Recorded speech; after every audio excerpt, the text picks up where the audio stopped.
ભક્તો અધીરા બની રહ્યા છે. તો આવી તો અનેક વાતો કૃષ્ણ સાથે જોડાયેલી છે.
તો દ્વારકાવાળા, કાંજી કાળા અને માધવ મોરલીવાળા, પરંતુ આ મોરલીવાળાને વધાવવા માટે આકાશમાંથી વર્ષા પણ થઈ રહી છે ને એ પણ ક્યાં? તો દ્વારિકા નગરીમાં.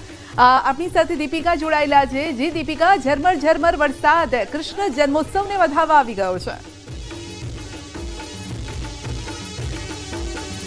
ગયા વર્ષનો સમય યાદ આવી ગયો. સંધ્યા આ જ સમય હતો ત્યારે પણ વરસાદ હતો અને આજે પણ વરસાદ છે.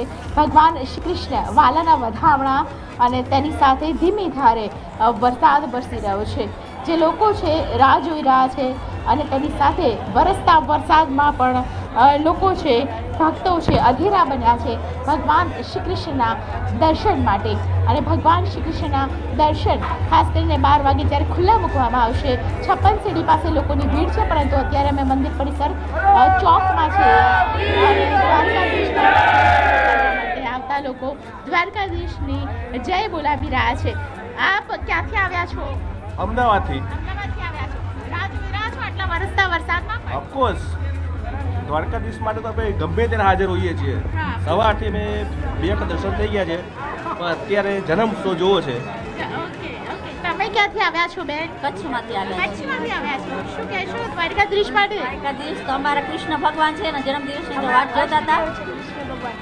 અમારા આ હીરોના દેવ છે. અને આરાધ્ય દેવના જ્યારે જન્મોત્સવ હોય ત્યારે ભગવાન શ્રી કૃષ્ણ પ્રત્યે તમારી જે શ્રદ્ધા છે કેવી રીતે ભજન ગાઈને વ્યક્ત કરશો? ગાયને વ્યક્ત કરી બસ. તમને આવડતું એક કોઈ પણ ભજન કે ભગવાન શ્રી કૃષ્ણને પણ પ્રિય હોય, આપને પણ પ્રિય હોય અને જેનાથી આપનો ભાવ પણ પ્રકટ થતો હોય ભગવાન શ્રી કૃષ્ણ પ્રત્યે? દ્વારિકાનો નાથ મારો રાજા રણ છોડ છે, એને મને માયા લગાડી રે.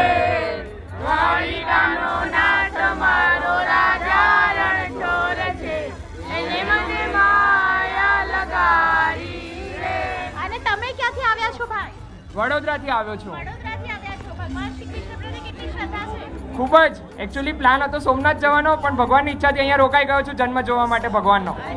હા. પ્લાનિંગ ક્યારે કર્યું હતું? ક્યારે નીકળ્યા હતા ઘરેથી? જસ્ટ હજી ગઈકાલે જ નીકળ્યા હતા. અને ગઈકાલે નીકળ્યા અને તરત જ તમે અહીંયા ભગવાન શ્રી કૃષ્ણના જન્મોત્સવ સુધી રોકાયા? ભગવાનના હુકમ વગર તો કાંઈ પણ શક્ય નથી. ભગવાનનું બિલકુલ. અહીં આવવા માટે લાખોની કરોડો લોકો માગતા હોય, પણ જ્યાં સુધી દ્વારકાધીશનો હુકમ ના થાય ને ત્યાં સુધી કોઈ નથી આવી શકતું. અને એનો હુકમ થઈ ગયો ને પછી ગમે એવો વરસાદ હોય, ગમે એવું સાયક્લોન હોય, માણસ પહોંચી જ જાય છે. બસ એવી ભક્તિ. અને અહીં આપ જોઈ રહ્યા છો કે તમામ લોકોમાં જે પ્રકારે શ્રદ્ધા છે ભગવાન શ્રી કૃષ્ણ પ્રતિ એ જોવા મળી રહી છે. તેમના શબ્દોમાં એ ભાવ પ્રકટ થઈ રહ્યા છે. સંધ્યા અને ભગવાન શ્રી કૃષ્ણના દર્શન હું આપને દૂરથી કરાવી દઉં, જ્યાં ધર્મની ધજા છે અને જ્યાં ભગવાન શ્રી કૃષ્ણ સમીપ હોવાનો ભાસ થાય છે એ દ્વારકાધીશ મંદિર. અને દ્વારકાધીશ મંદિરમાં ભગવાન શ્રી કૃષ્ણના જન્મોત્સવની બસ ઘડીઓ ગણાઈ રહી છે. 5252મો આ જન્મોત્સવ છે અને આ જન્મોત્સવમાં ભગવાન શ્રી કૃષ્ણના જન્મ માટે ભક્તો છે અધીરા બન્યા છે. સંધ્યા જી બિલકુલ. દીપિકા, 2 દિવસથી આપ ત્યાં છો, કયા કયા રંગ આપે જોયા છે? કારણ કે બાલ ગોપાલને લઈને પણ ભક્તો પહોંચી રહ્યા છે અને તેમના લડ્ડુ ગોપાલને પણ કૃષ્ણ અવતારમાં સજાવીને લોકો પહોંચી રહ્યા છે. એટલે કે આજે તો ઘરે ઘરે કૃષ્ણનો જન્મ થઈ રહ્યો છે એવું કહીએ તો પણ ખોટું નથી. બિલકુલ એને પરંપરા જાણે કે બની ગઈ હોય, પોતાના ઘરે લડ્ડુ ગોપાલ હોય તો હાથમાં લડ્ડુ ગોપાલ લઈને તમામ લોકો જ્યારે આવે કૃષ્ણ મંદિરમાં આવે, ભગવાન શ્રી કૃષ્ણ જ્યાં બિરાજમાન છે દ્વારકાધીશ નગરીમાં, ત્યાં ભગવાનનું સમીપ ખાસ કરીને તેમનું મુખારવિંદ પોતાના લડ્ડુ ગોપાલને બતાવે તો એક અલગ જ ભાવ તેમનો પ્રકટ થાય છે. અનેક લોકો સાથે મેં સવારથી વાત કરી, લગભગ સંધ્યા 10 લાખથી પણ વધારે લોકો દ્વારકાધીશ મંદિરમાં આવી ચૂક્યા હશે અત્યાર સુધી, અને 10 લાખથી પણ વધારે લોકોએ જ્યારે ભગવાનના દર્શન કર્યા હોય. મેનેજમેન્ટ પણ એટલું ખૂબ જ સરસ છે કે દ્વારકાધીશ મંદિરમાં કોઈ પણ પ્રકારની અગવડ મેં એક પણ વ્યક્તિ પાસેથી કોઈ પણ ફરિયાદ નથી સાંભળી કે તેમને કોઈ પણ અગવડ પડી હોય. મેનેજમેન્ટ એ પ્રકારનું, અને આ પણ શ્રી કૃષ્ણ મેનેજમેન્ટ ગુરુ કહેવાય છે, અને શ્રી કૃષ્ણનું જ્યાં ધામ હોય ત્યાં ઓફકોર્સ મેનેજમેન્ટ તો હોય જ, અને તે પ્રકારે 56 સીડી જે ભગવાનનો સ્વર્ગદ્વાર કહેવાય છે, અને સ્વર્ગ દ્વાર ઉપરથી અનેક લોકો છે તેઓ પસાર થાય છે અને મોક્ષ દ્વાર પરથી તેઓ બહાર નીકળે છે.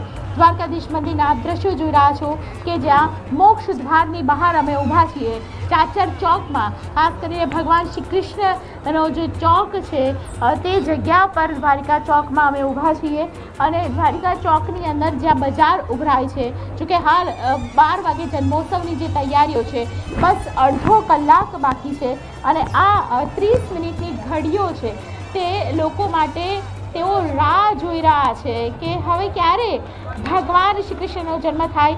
ન્યૂઝ 18 ગુજરાતી પણ સવારથી પળે પળની ખબર આપને આપી રહ્યું છે. અહીં દ્વારકાથી જે લોકો દેશ દર્શકો દ્વારકા નથી પહોંચી શક્યા તો તેમની માટે ખાસ કરીને ન્યૂઝ 18 ગુજરાતી અહીં પળે પળની અપડેટ આપી રહ્યું છે. કેટલાક લોકો સાથે વાતચીત કરવાનો પણ પ્રયત્ન કરીશું, કારણ કે તેઓ દૂરથી આવ્યા છે અને જાણે કે ભગવાન શ્રી કૃષ્ણ પ્રત્યે તેમની જે શ્રદ્ધા છે તે વ્યક્ત કરી રહ્યા છે. શું